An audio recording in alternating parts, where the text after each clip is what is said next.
de meditação na palavra. Então, amanhã, de 6h30 às 8 da manhã, nós temos a nossa sala de oração. Se você está dizendo assim, pastor, eu preciso tirar um tempo de oração, preciso ter um tempo com Deus, às vezes na sua casa você não consegue, às vezes no seu trabalho você não consegue, então aqui é a oportunidade. De 6h30 da manhã às 8 a gente vai estar com a igreja aberta aqui com a nossa sala de oração, amém? Irmãos, lembrar os irmãos que quarta-feira nós temos o nosso ponto de pregação no Quinta Lebrão. Nosso ponto de pregação na Quinta Lebrão, são os nossos cultos do JM Help. Então, quarta-feira, você quiser participar do JM Help, procura o Gesiel, procura o Rafael, a Rafane. Os cultos nos lares têm sido uma bênção. Participe, né? Se algumas pessoas que não podem vir até a igreja, então a igreja vai até eles, amém? Então, domingo que vem nós temos o nosso estudo bíblico. Hoje o Juan deu um estudo maravilhoso sobre o Sermão do Monte.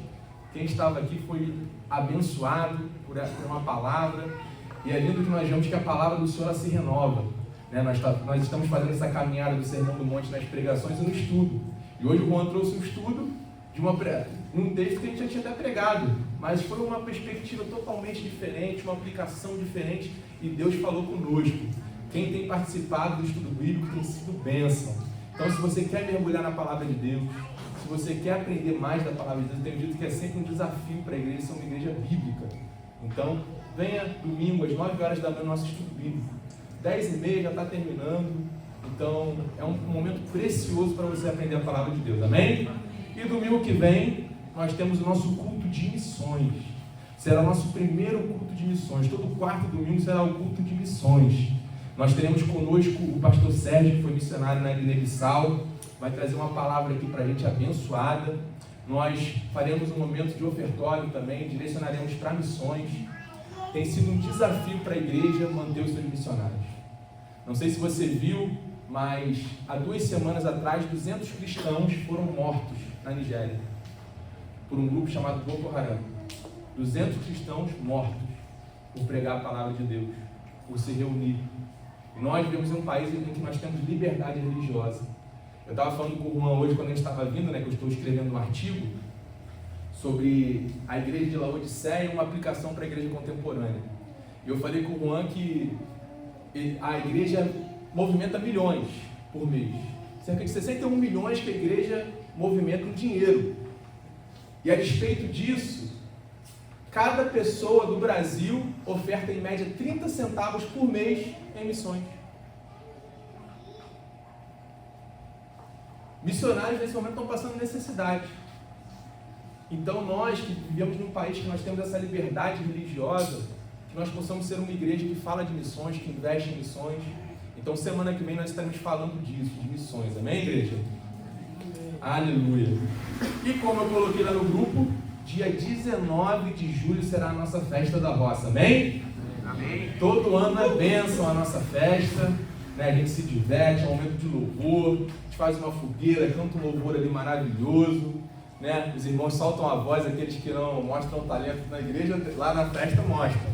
Então vai ser um momento de comunhão da igreja, nós comeremos comidas típicas, será um momento muito bom. Então dia 19 vai ser ali na Grande Guarani, conseguimos uma casa maravilhosa ali no alto, eu e a Helena, a gente foi lá essa semana, viu a casa, fechou com a moça. Então vai ser um momento de comunhão, amém? Então já programe na sua agenda, no dia 19 de julho, um sábado, será a nossa festa da roça, amém? Amém. Os irmãos que puderem ajudar, nós temos ali a nossa comissão, né, que é sempre a mesma comissão da festa, Juliana, Sandy, Elaine e Mário. Mas se você puder ajudar, irmãos, nós vamos precisar de mão de obra para decorar o local, né, para organizar tudo. Então se você puder nos ajudar, procura a Sandy, procura a Juliana, fala, eu quero ajudar, eu posso ajudar, tá bom? E posteriormente nós colocaremos um grupo da igreja ali, como será, né, o que cada um pode levar, uma comidazinha típica, tá bom?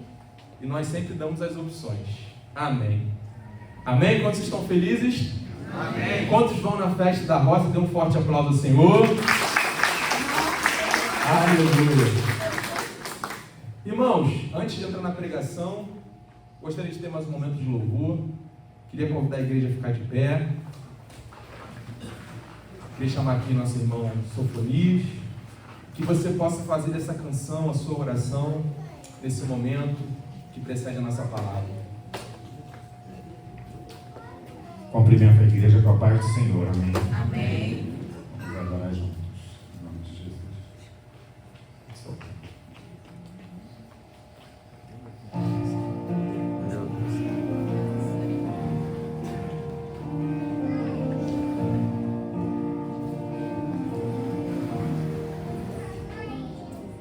Não vou desistir, pela fé alcançarei o que tanto eu esperei.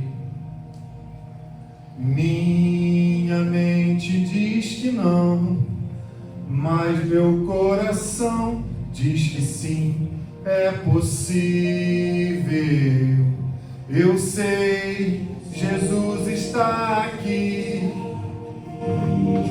e onde Ele está, tudo pode acontecer.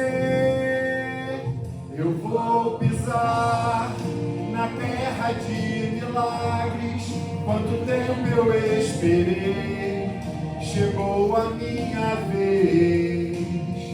Eu vou viver o sobrenatural. Tanto tempo eu esperei, meu milagre acontecer. Não vou desistir, pela fé alcançarei o que tanto eu esperei. Minha mente diz que não, mas meu coração diz que sim, é possível. Eu sei, Jesus está aqui, e onde Ele está, tudo pode acontecer.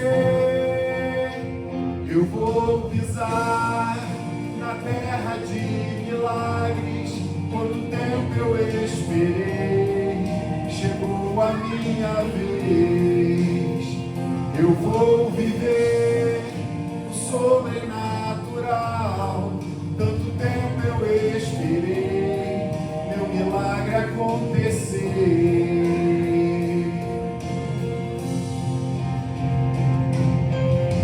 Cura-me,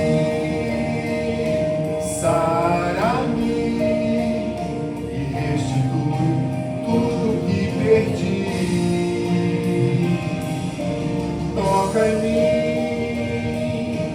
Toca em mim, eu sei, só tu podes fazer. Eu vou pisar na terra de milagres. Quanto tempo eu esperei, chegou a minha vez. Eu vou viver o sobrenatural. Tanto tempo eu esperei, meu milagre acontecer. Eu vou pisar na terra de milagres. Quanto tempo eu esperei, chegou a minha vez. Eu vou viver o sobrenatural. Tanto tempo eu esperei, chegou a minha vez. Chegou a minha vez. Chegou a minha vez.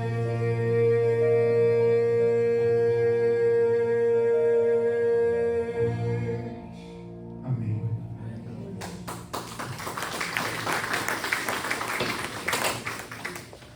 Amém. Pode tomar o seu assento. Você que trouxe a sua Bíblia e puder abrir comigo no Evangelho de Jesus Cristo, segundo escreveu Mateus. Hoje nós daremos continuidade à série que nós estamos nos debruçando nesse período sobre o Sermão do Monte, o Sermão da Montanha.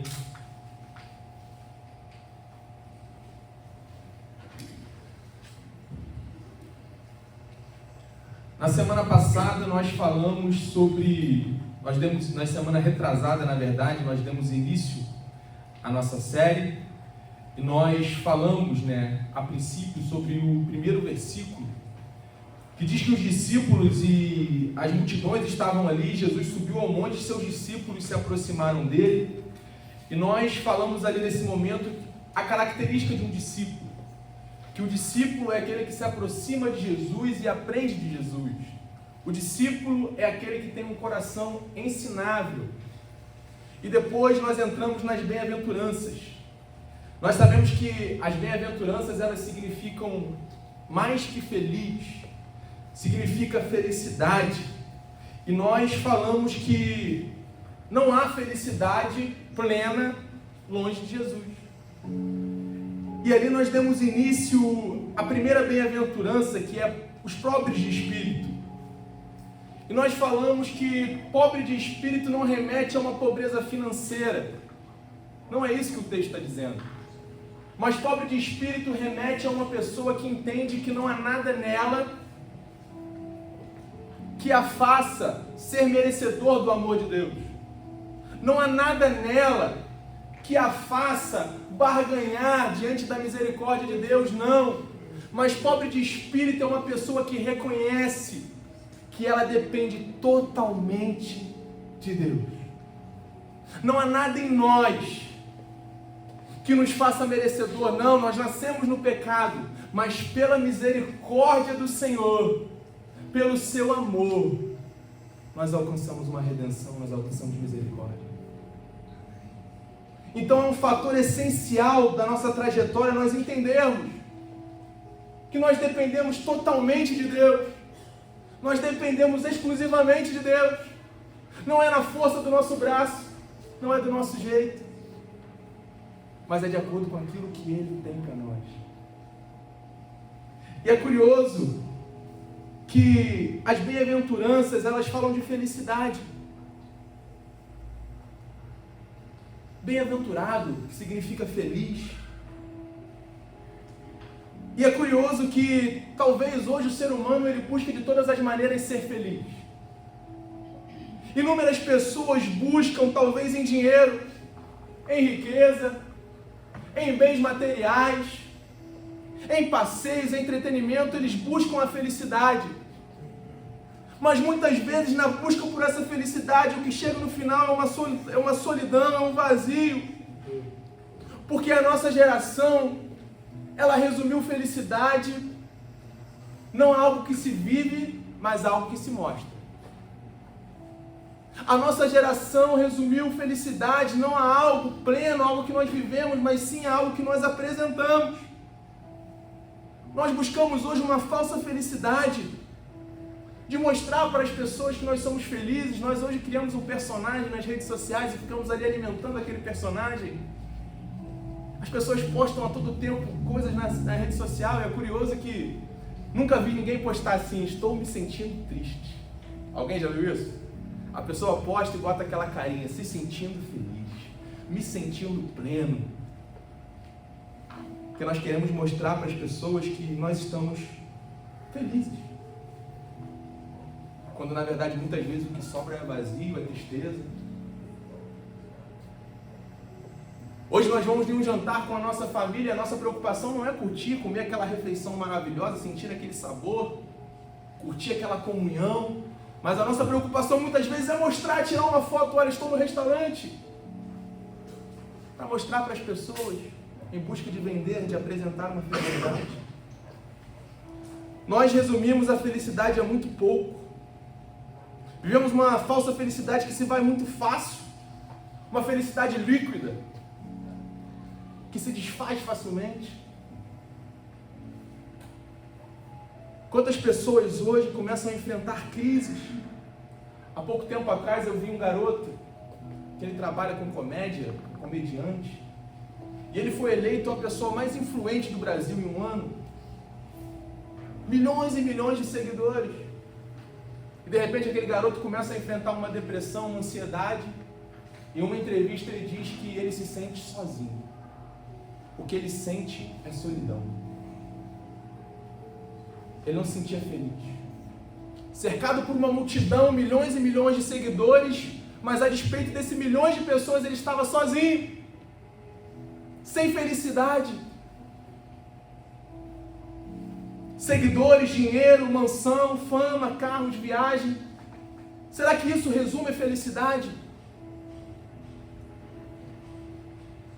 Mas eu quero dizer para você nessa noite que o que Jesus tem para mim e para você é uma verdadeira felicidade. O que Jesus tem para mim e para você é uma plena felicidade.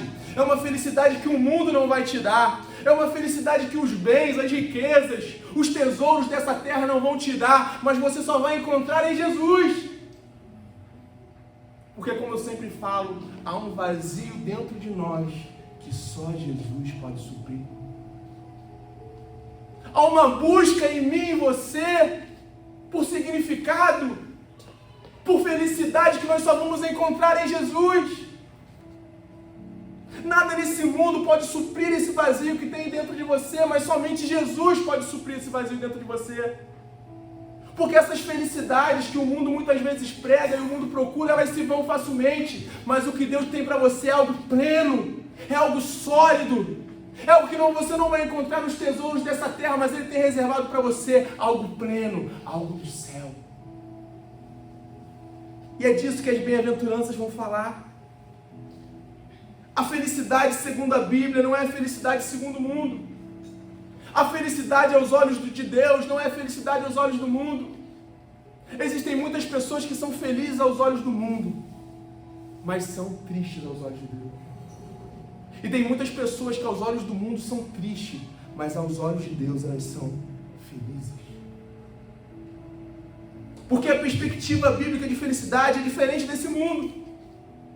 É diferente, é contracultural. Jesus olha para mim e para você e diz assim, ó, bem-aventurados são os pobres. Felizes são os pobres. Aí você fala, onde dá a felicidade na pobreza?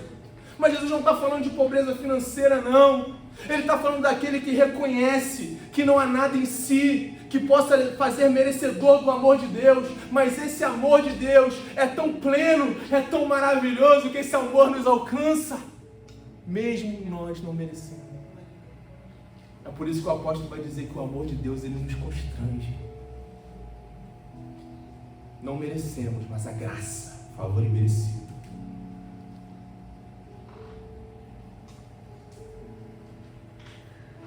Não adianta fazermos obras sociais, coisas boas aos olhos do mundo, e não sermos aprovados por Deus. Não adianta uma multidão que frequenta a igreja, que frequenta templos. Nós vimos agora as estatísticas do IBGE, o cristianismo nunca cresceu tanto no Brasil. Nós estávamos falando disso hoje no carro, eu e o Juan. Cresceu muito o número de evangélicos, mas o que esses evangélicos têm proporcionado no dia a dia, na sociedade?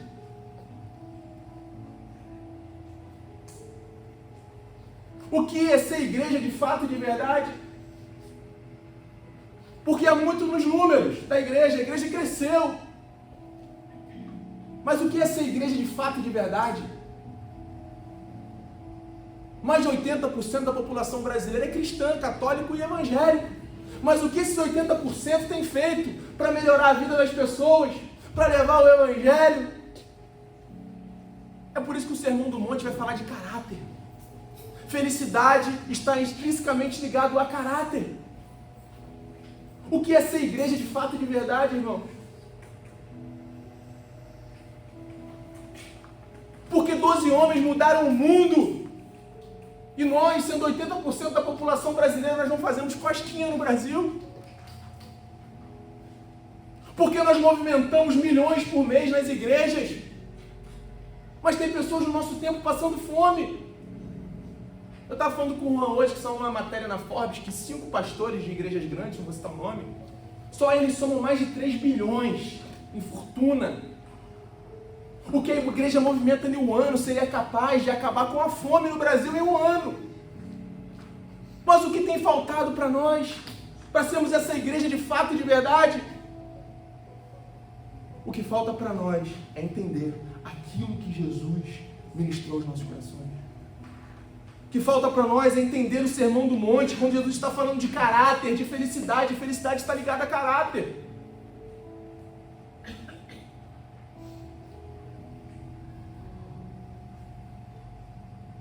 Ser pobre de espírito é entender isso. A proposta de Jesus, ela é contracultural. Enquanto o mundo confia em si, enquanto o mundo confia na força do seu próprio braço, o Sermão do Monte vai trazer para nós lições preciosas. Ser pobre de espírito é entender que eu dependo totalmente de Deus. E não é na força do meu braço, mas eu dependo única e exclusivamente de Deus. Porque se o Senhor não estiver comigo, eu vou ser um fracasso. Eu vou ser bem sucedido aos olhos do mundo, mas aos olhos de Deus eu vou ser um fracasso. E hoje nós daremos continuidade de bem-aventuranças, falando sobre os que choram. Mateus 5:4 vai dizer assim: bem-aventurado os que choram, pois serão consolados. Vamos repetir juntos? Bem-aventurados os que choram, pois serão consolados. Irmãos, Jesus está dizendo aqui algo interessante, que felizes são os que choram. Jesus é estranho, né, gente? Feliz é quem chora. Isso é estranho, não é? Feliz é o infeliz? O que Jesus está querendo dizer para mim e para você com isso? Talvez aqui esteja um dos maiores paradoxos das bem-aventuranças. Jesus está dizendo para mim e para você que felizes são os que choram. Isso se opõe a tudo que nós conhecemos como felicidade. Assim como a bem-aventurança diz que feliz é o pobre, agora Jesus está dizendo que feliz é quem chora.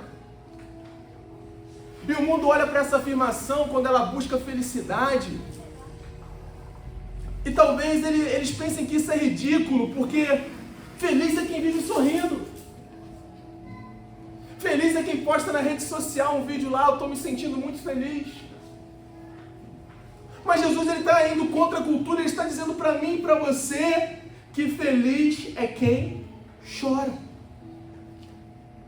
E talvez o que o mundo tenta evitar a todo custo é o choro.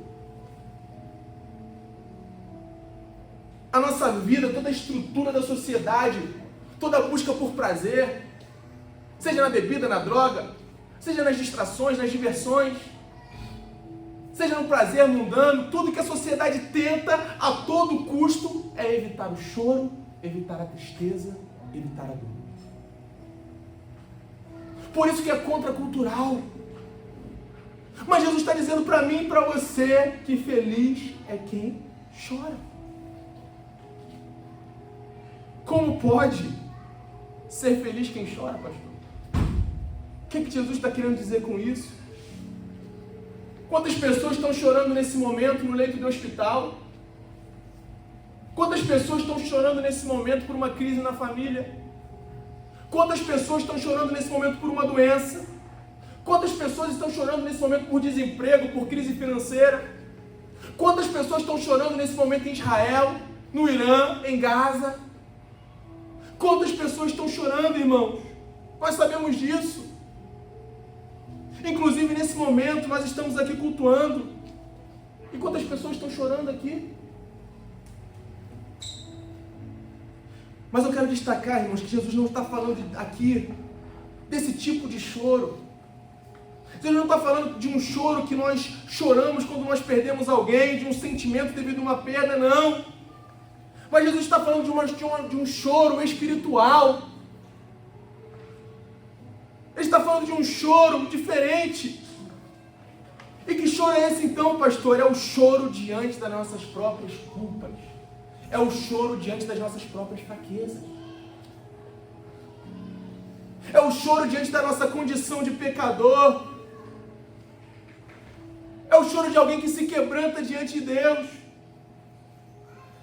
É o choro de alguém que encontrou um Deus tão perfeito, um Deus tão maravilhoso, tão santo, que quando ele se depara com esse Deus, ele olha para si e vê as suas culpas, vê as suas falhas, e o que sobra para ele é se quebrantar diante desse Deus.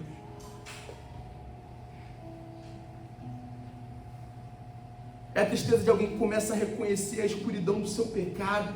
E quanto mais toma conhecimento da pureza de Deus, mais ele vê o quanto ele está na escuridão, e quanto ele precisa de Deus, e quanto ele precisa da graça de Deus.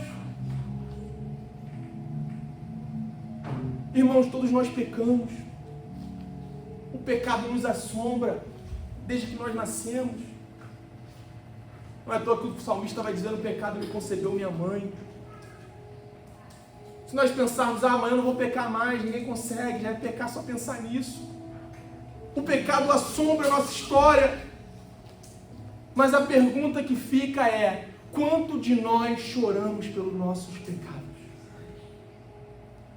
Quantos de nós nos quebrantamos por causa do nosso pecado? E talvez uma característica do reino que está faltando, que está em extinção na nossa geração, essa humildade espiritual. Essa humildade de reconhecer que nós precisamos de Deus, que nós necessitamos desse quebrantamento. Porque os nossos púlpitos deixaram de falar de pecado. As nossas igrejas deixaram de pregar pecado, de pregar inferno. As nossas igrejas deixaram de pregar arrependimento. Hoje falar de pecado não traz membro para a igreja. Nós queremos a pregação coach, a pregação que massageia o nosso ego. Isso tem algo que tem faltado na nossa geração, irmãos. É isso. Nós estamos vivendo uma graça barateada, uma graça sem discipulado, uma graça sem quebrantamento, uma graça sem confissão de pecados. Nós relativizamos o pecado de maneira que parece que o pecado não existe mais.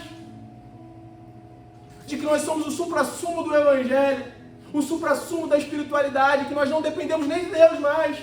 Afinal, nós caminhamos sozinhos. Mas o que Jesus está dizendo para mim e para você, que feliz é aquele que olha para si e reconhece que ele precisa totalmente de Deus. Que ele olha para si e vê a escuridão dentro dele. Que ele não é nada sem Deus. Eu sempre digo: tira Deus de você, o que sobra é você. Quantos aqui já pensaram, se não fosse Deus na minha vida, o que eu seria? Aonde eu estaria?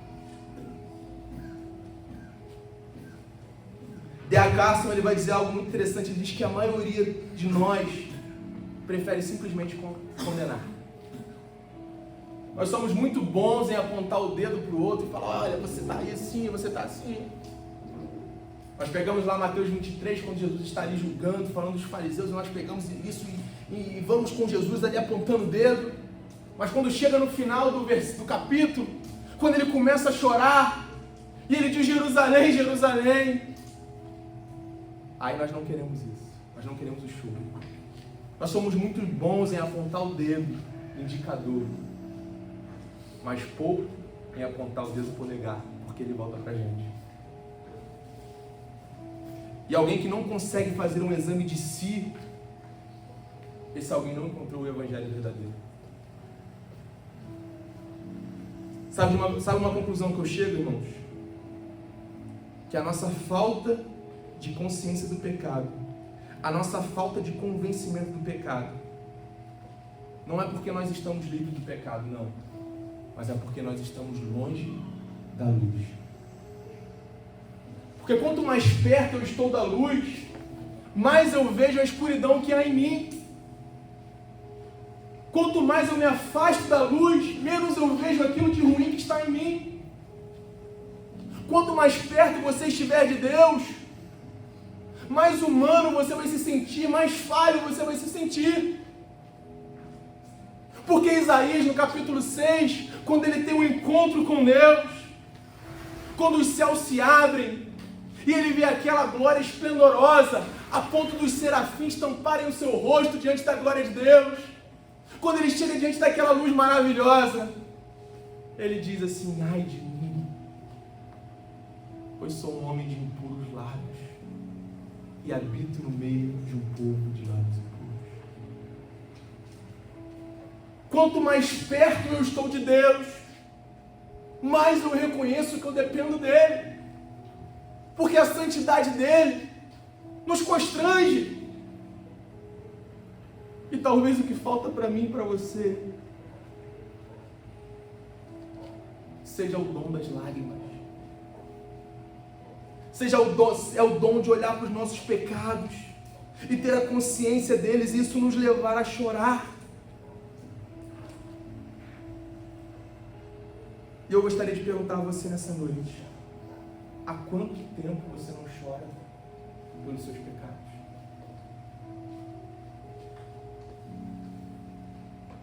Qual foi a última vez que você teve plena consciência das suas falhas, de quanto você tem sido falho diante de Deus, e aquilo quebrantou o teu coração a ponto de você chorar?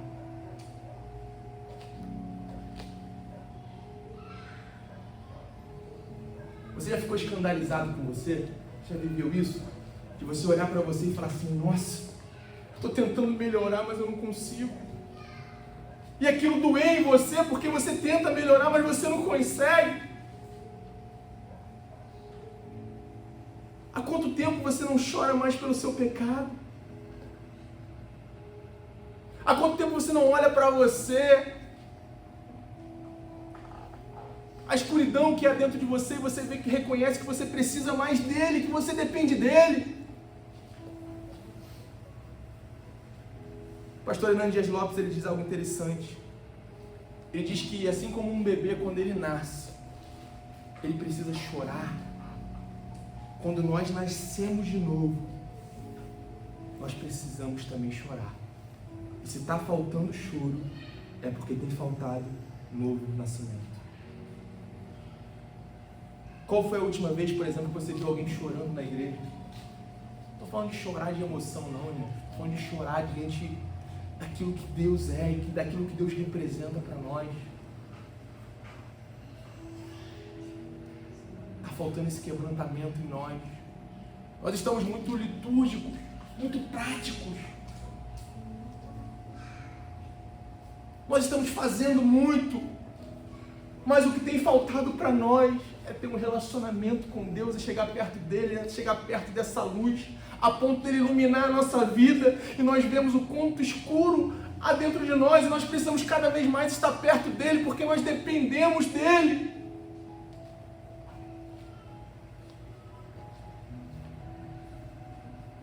Não despreze as lágrimas que o pecado produz, porque o choro de um pecado tem um grande valor diante de Deus. Quando nós olhamos para a Escritura, nós vemos homens de Deus que eram falhos como eu e como você, que tentam a todo dia melhorar, mas não conseguem e pecam. Mas a grande diferença é que esses homens, quando estavam diante desse pecado, eles choravam. Nós vemos Davi, um homem segundo o coração de Deus, mas um homem que foi adúltero. Mas o que faz Davi ser um homem segundo o coração de Deus? É que quando ele está diante do profeta Natã, e Natã confronta ele do seu pecado, ele se arrepende. E o Salmo 6 ele vai dizer que ele se arrepende a ponto do seu choro encher todo o seu leito. Um homem falho como eu, como você, mas um homem que reconhecia as suas falhas, que se quebrantava diante de Deus.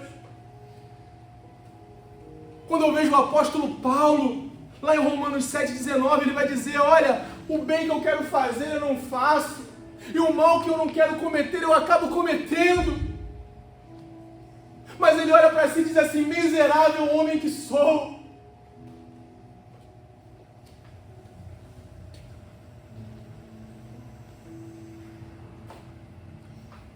Quanto tempo nossos pecados não nos incomodam mais?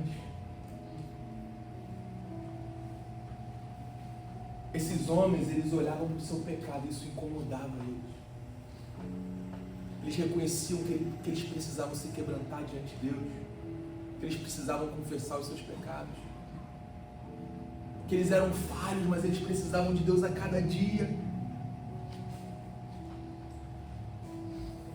Se tem um problema na vida do cristão, é quando o pecado deixa de incomodar ele. Se tem um problema na vida de um crente, é quando o pecado se torna algo normal. Algo que não incomoda mais, que não faz mais diferença para ele. Quanto tempo nós não choramos mais pelo nosso pecado? Quanto tempo que nós não paramos e fazemos um autoexame do nosso ser?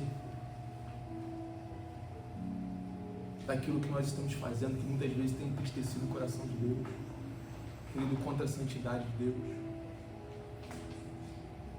Quanto tempo não choramos mais em oração, confessando os nossos pecados? Quanto tempo nós nem confessamos os nossos pecados, porque parece que nós nem temos mais pecados, que nós não vemos mais oração de confissão. Eu lembro que antigamente, quando eu era criança, o pastor ensinou a gente a orar. E ele falava assim, na sua simplicidade: primeiro você começa exaltando a Deus, dizendo que Ele é grande, que Ele é maravilhoso, agradecendo. E depois, você confessa o seu pecado. Antes de fazer qualquer pedido, vem a exaltação, a adoração e a confissão. Mas parece que a confissão deixou de ser algo nas nossas orações. Se eu tenho um conselho para você nessa noite é: seja alguém que chora. Você não vai parar de pecar. Mas o que vai fazer diferença na sua vida é quanto o pecado te incomoda e o quanto você reconhece que você precisa do perdão de Deus. Pedro, ele está lá com Jesus na última ceia. E ele diz: Senhor, estou contigo, o que der e o que vier. Jesus olha para ele: Pedro, tu vai me negar. Jesus é preso, vai lá para a casa de Caifás, e Pedro vai e se senta lá junto com aquela multidão. E a Bíblia vai dizer que vem uma serva e diz assim: olha, você estava com ele. E Pedro vai falar o quê? Não, eu não. Vem a segunda, vem a terceira negação. E a Bíblia vai dizer que quando ele nega a terceira vez, Jesus olha para ele. Aquele olhar. Aquele olhar que nos constrange. Aquele olhar que nós olhamos diante da santidade dele e aquilo nos envergonha. Porque ele era santo, ele não tinha pecado, mas eu nego ele todos os dias. E a Bíblia vai dizer que Pedro sai dali e ele chora amargamente.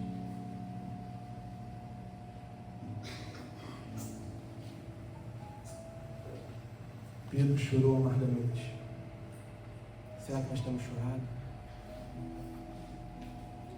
Mas eu tenho uma boa notícia para você nessa noite.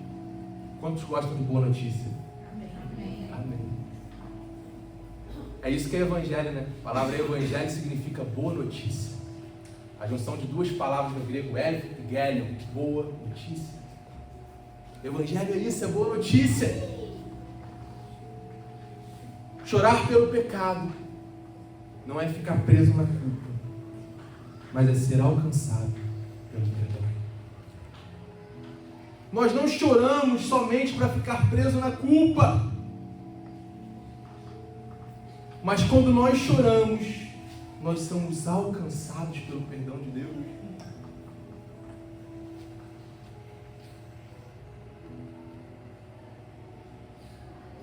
Bem-aventurado os que choram, pois serão consolados. Aqui é uma promessa. Olha, bem-aventurados, felizes são os que choram. Mas esses que choram pelo seu pecado, esses que se arrependem, que se quebrantam diante de Deus, para eles há um consolo. E é lindo porque esse consolo fala de algo para o presente e algo para o futuro. E o que é para o presente, pastor? João 14,16 vai dizer assim, Jesus está dizendo lá, olha, eu vou, mas eu rogarei ao Pai e Ele vos dará o quê? O Consolador. Esse Espírito que está aqui hoje, esse Espírito de Deus que habita em nós, que habita em mim e em você, Ele é o Consolador. A ponto de nós chorarmos pelos nossos pecados, nós nos quebrantarmos, mas Ele vem com esse doce Espírito, com essa doce presença que habita em nós e nos traz consolo.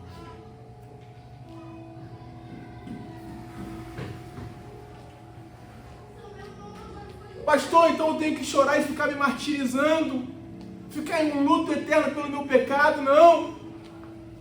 Davi pecou, Davi se quebrantou, Davi chorou, como o Salmo diz, ele encheu o seu leito de lágrimas. Mas lá no Salmo 32 ele vai dizer assim: como é feliz, bem-aventurado aquele que tem as suas transgressões perdoadas e seus pecados acabados. Como é feliz aquele quem o Senhor não atribuiu culpa e quem não há hipocrisia. Você é feliz porque você chora, mas você também é feliz porque Ele te perdoa. O perdão de Deus alcança você. Porque se confessarmos os nossos pecados, Ele é fiel e justo para nos perdoar e nos purificar de toda injustiça.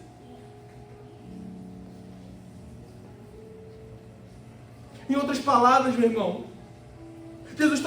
Davi está dizendo que feliz é quem tem as culpas perdoadas, como é feliz aquele que chora diante do seu pecado, mas recebe o consolo e o perdão do Senhor.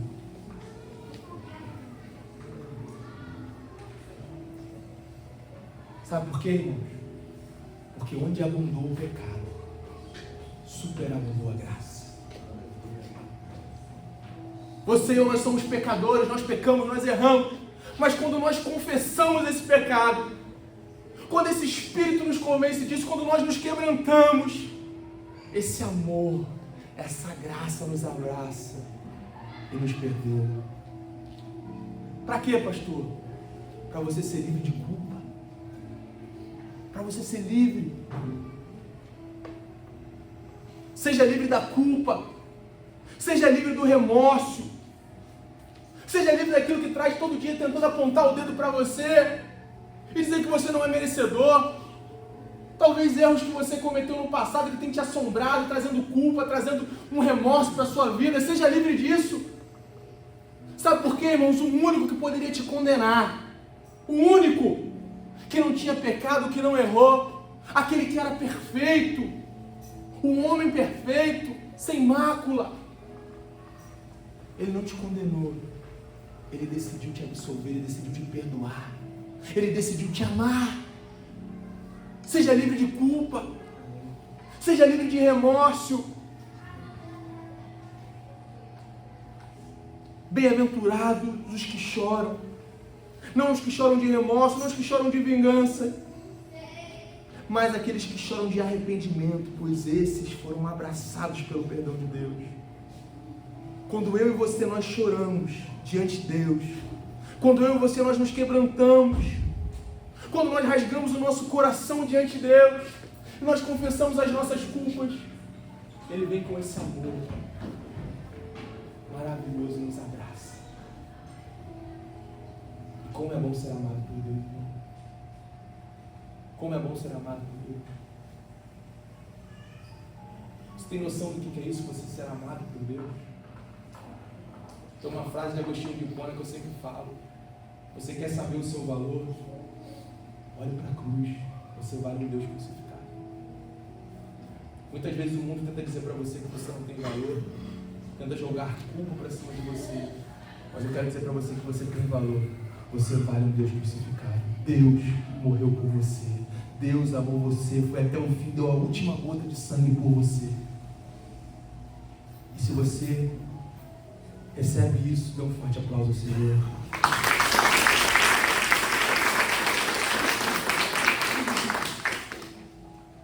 O choro pelo pecado, ele traz também a promessa da alegria e do consolo eterno. Bem-aventurados os que choram, pois serão, está no futuro, serão consolados. Fala de um consolo presente, mas também fala de um consolo futuro.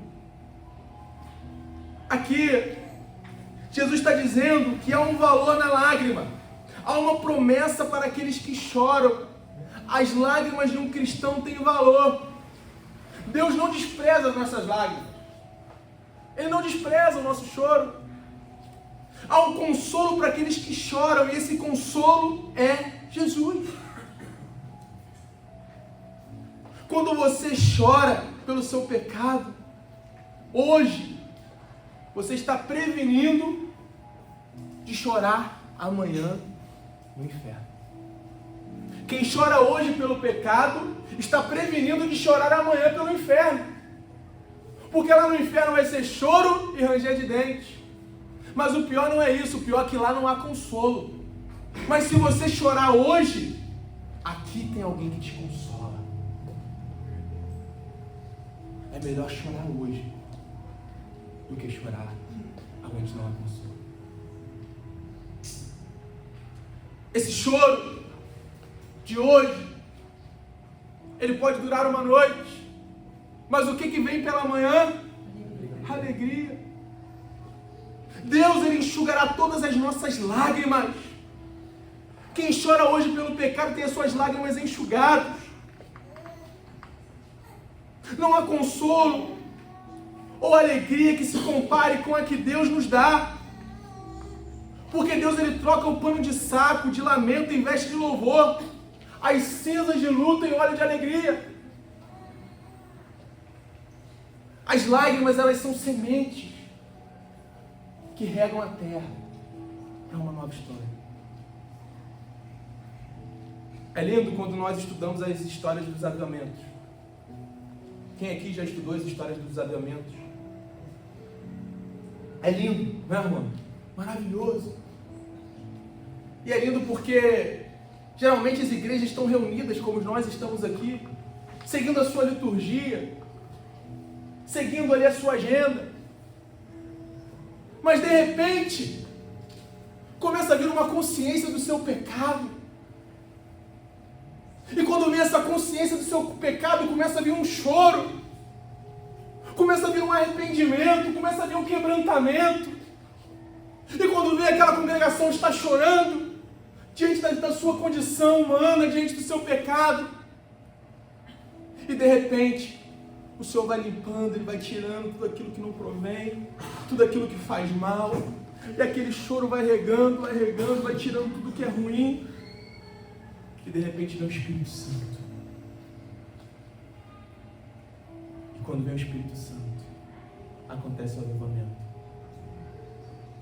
Mas todo avivamento foi precedido por um choro, por um quebrantamento. Nós falamos muito de avivamento hoje, mas o avivamento só vai vir quando nós voltarmos a chorar, a nos quebrantar diante de Deus. A promessa de Deus é essa: bem-aventurados que choram, pois serão consolados. Consolados aqui, mas consolados também eternamente. Onde será enxugado todas as lágrimas dos nossos olhos. Sabe, irmãos, um dia tudo isso vai passar. Toda a dor que nós passamos aqui, todo o luto, toda a tristeza, todos os bens, todas as conquistas humanas, todos os títulos, tudo isso vai passar. Carro, dinheiro, fama. E nós vamos para um lugar, irmãos, onde não tem choro, onde não tem dúvida, onde não há tristeza, porque a Bíblia diz que Ele vai enxugar nos nossos olhos toda a lágrima.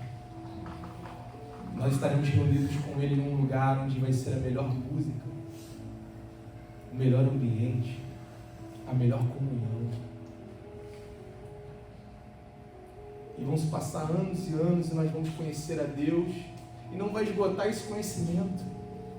Vão se passar trilhões de anos e não vai esgotar esse conhecimento, mas vamos querer cada vez mais conhecer esse Deus. Essa é a promessa que Ele tem para mim e para você. Amém. Não ajunteis tesouros nessa terra,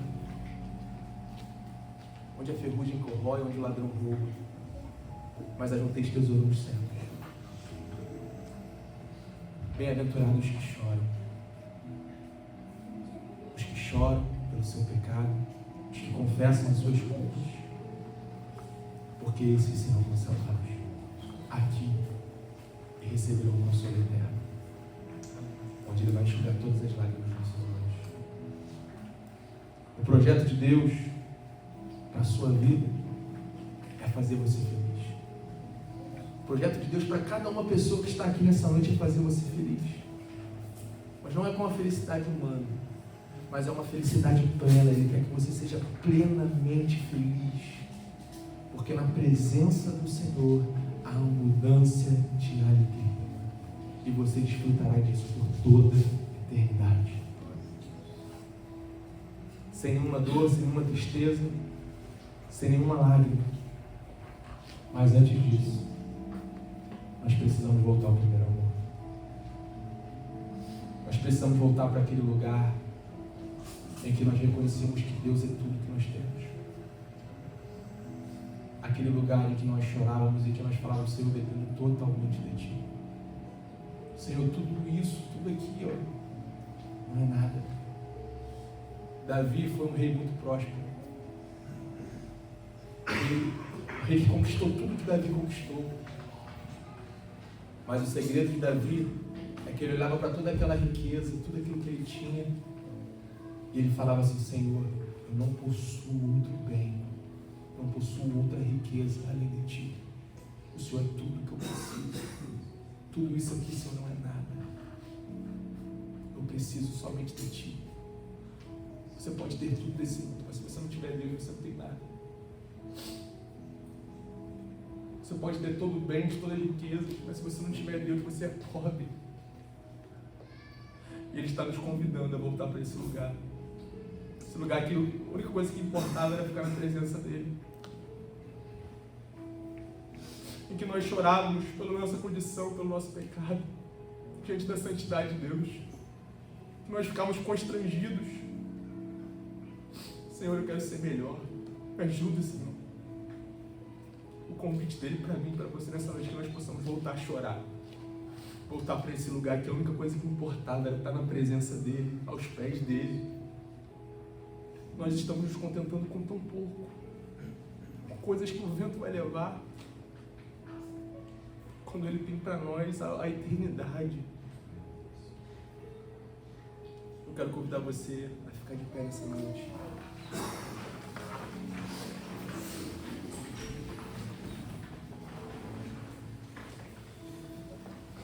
Eu não sei como você chegou aqui nessa noite, mas eu quero convidar você a orar.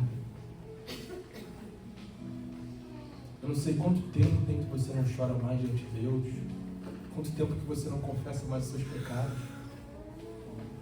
mas a palavra dele para mim e para você hoje é: bem-aventurados que choram. Quanto tempo que você não chora mais na presença de Deus?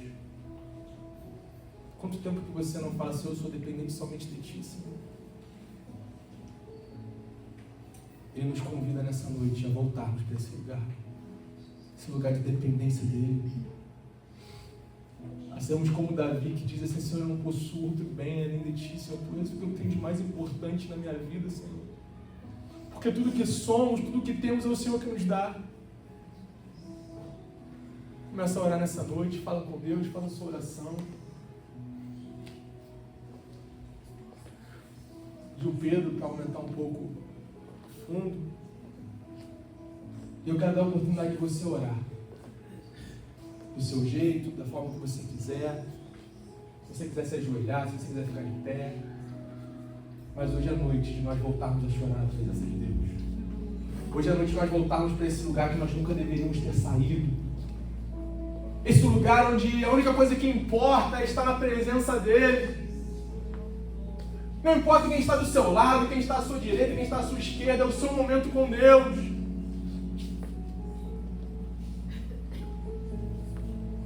O que importa é você sentir a presença dele, essa presença que nos abraça. Esse amor, essa graça. Nós estamos muito práticos.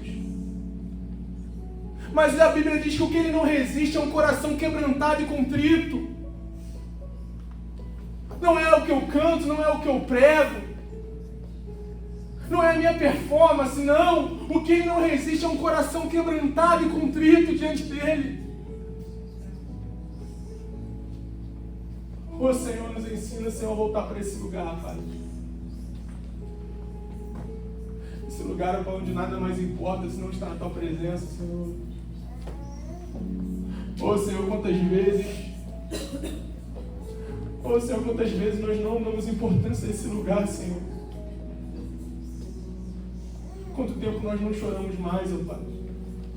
Quanto tempo não sentimos mais a Tua presença, Senhor. Quanto tempo, ó Pai, não ficamos a sós contigo, ouvindo a Tua voz. Quanto tempo, Senhor Deus, o nosso pecado não nos incomoda.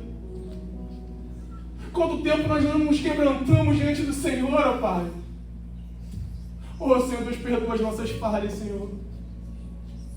Perdoa os nossos pecados, Senhor. Nós pecamos tanto, Senhor, no nosso falar, no nosso ouvir, no nosso pensar, nos nossos relacionamentos, nos nossos pensamentos, Senhor. Quantas vezes pecamos diante do Senhor, ó Pai. E quantas vezes, Senhor Deus, nós negligenciamos, ó Pai, o Teu perdão. Os nossos pecados não nos doem mais, Senhor. Mas nós queremos voltar a chorar, Senhor, diante do Senhor. Nós queremos voltar para esse lugar, Senhor, em que nós sentimos, ó Pai, a dor dos nossos pecados, que nós reconhecemos que nós dependemos de Ti, que nós precisamos de Ti, Senhor. Oh, Senhor Deus, nós não temos outro bem além do Senhor, nós não temos outra riqueza. Do que adianta ter tudo que esse mundo produz? Oh, Pai, não ser conhecido pelo Senhor. Do que adianta ser bem sucedido nas coisas desse mundo, mas ser um fracasso diante do Teu reino? Oh, Pai, nós queremos ser bem sucedidos, oh Pai, no Teu reino. Nós queremos ser conhecidos pelo Senhor, oh Pai. Oh, Deus, nos leva para esse lugar, Senhor. Nos leva para esse lugar que o que só importa é ficar contigo. O que importa é ficar na Tua presença, é ouvir a Tua voz, é desfrutar do Teu reino, essa doce presença, Senhor. Oh, Deus. Me perdoa todas as vezes que eu te entristeci. Não pensei em Cristo, só pensei em mim. Me ajude a melhorar. Me ajude a melhorar. Sozinho não consigo mais. Eu sei, sou humano e eu só sei errar. Me ajude a melhorar. Me ajude a melhorar. Sozinho eu não consigo mais. Eu sei, eu sou humano e eu só sei errar. Me ajude a melhorar. Meu Pai, o mundo insiste em me encontrar, mas eu não quero o que vem de lá. Eu quero agora a glória de Deus. Eu cansei, já não quero mais te ver pra mim. De uma vez por todas vou me esvaziar, vou mandar embora o que não é seu. Me perdoa todas as vezes que eu te entristeci. Não pensei em Cristo, eu só pensei em mim. Me ajude a melhorar. Me ajude a melhorar. Sozinho eu não consigo mais. Eu sei, eu sou humano e eu só sei errar.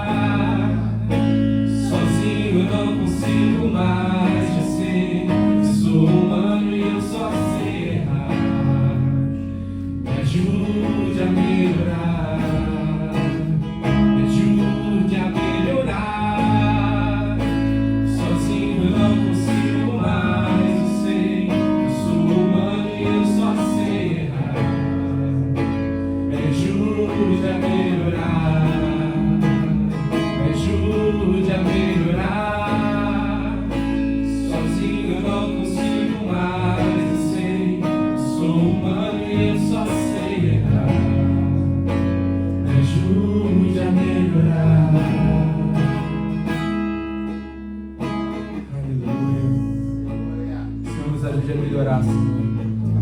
Nos ajude a ser melhor a cada dia, Senhor. A ser um pai melhor, a ser um filho melhor, um marido melhor, uma esposa melhor, a ser um ser humano melhor, Pai. Ajude cada um, ó Pai, a fazer a diferença. Oh, Senhor, eu queria cada um estar aqui, Senhor Deus. Oh, Pai, que nós possamos encontrar esse lugar, oh, Pai, onde nada mais importa, somente estar na Tua presença. Nós possamos encontrar esse lugar, ó Pai, que nós somos totalmente dependentes de Ti, da Tua presença, da Tua doce presença, Senhor. Obrigado pelo Teu perdão, obrigado pela Tua graça, pois é ela que nos basta, é ela que nos é suficiente, Senhor Deus.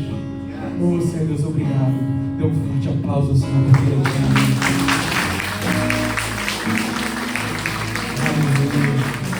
Tira suas mãos para cá, que o amor, esse amor que nos alcança, que a graça redentora de Jesus Cristo, esse favor imerecido, que esse consolo que é para os que choram, seja com todos que aguardam a volta de Cristo. Todos digam amém. Amém. Não saia sem dar um abraço para a pessoa que está do seu lado, desejar uma semana abençoada.